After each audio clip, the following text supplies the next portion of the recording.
This past Sunday on ABC's This Week program, Jay Sekulow, who is a member of Donald Trump's legal team, said that it was actually the fault of the U.S. Secret Service that the meeting between Donald Trump Jr. and a Russian lawyer and a former Russian intelligence official, it was the Secret Service's fault that this meeting ever happened. According to Sekulow, if this meeting was nefarious, the Secret Service absolutely should have just stepped in and put an end to it. Because after all, the role of the Secret Service is not just to provide physical protection for those under Secret Service protection, but it is also an investigative unit. So they should have absolutely looked at this, said hell no, and not let the meeting happen if it were nefarious. And the fact that they didn't step in, according to Sekulow, proves that this meeting was as harmless as can be.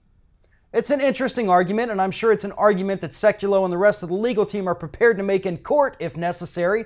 But the truth is, at that time in June 2016, when the meeting took place, Donald Trump Jr. was not under Secret Service protection, which means he did not have to clear any meetings through the Secret Service.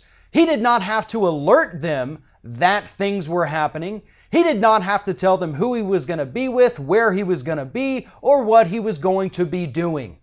Do you see the point I'm trying to make here? Donald Trump Jr. did not tell the Secret Service about this meeting because he didn't have to. They weren't protecting him. They didn't know about it. Their only job in June of 2016 with regards to the Trump family was protecting Donald Trump himself. So Sekulow's argument, his legal argument, falls apart on its face because people aren't willing to look up and see that, oh wait, Trump Jr. wasn't covered by the Secret Service during that time. And at least that's what Sekulow is hoping people will do. However, all of the news stories talking about this since then have pointed out that fact. But here is what he is trying to do. And we've seen the Trump administration doing this for the last week. We've seen them doing it for a longer time, but last week it really got put on steroids. They're trying to blame everybody else other than Donald Trump Jr., Kushner, and Manafort for this particular meeting. I mean, towards the end of last week, Donald Trump himself was trying to blame Hillary Clinton for it, saying, why does this matter? If they're not going to investigate Hillary, why are they investigating this? Or here's another little theory poking around on Fox News and other right-wing websites. This meeting was actually set up by the Democrats in order to take down the Trump administration. Any form of misdirection they can use is what they will go with. It doesn't matter if it's completely absurd, because plenty of right-wing news outlets have even said that the Democratic setup conspiracy theory is absolutely absurd. But that's not going to stop them. Right now, they're just throwing the spaghetti at the wall, seeing what's going to stick.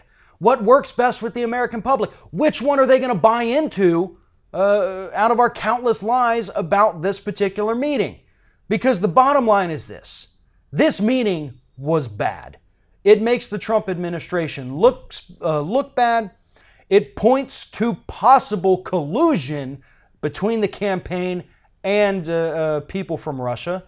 And there is no way to spin it to make Donald Trump Jr. or Jared Kushner or Paul Manafort or anyone else look like they were just a simpleton that somehow got duped by an outside source.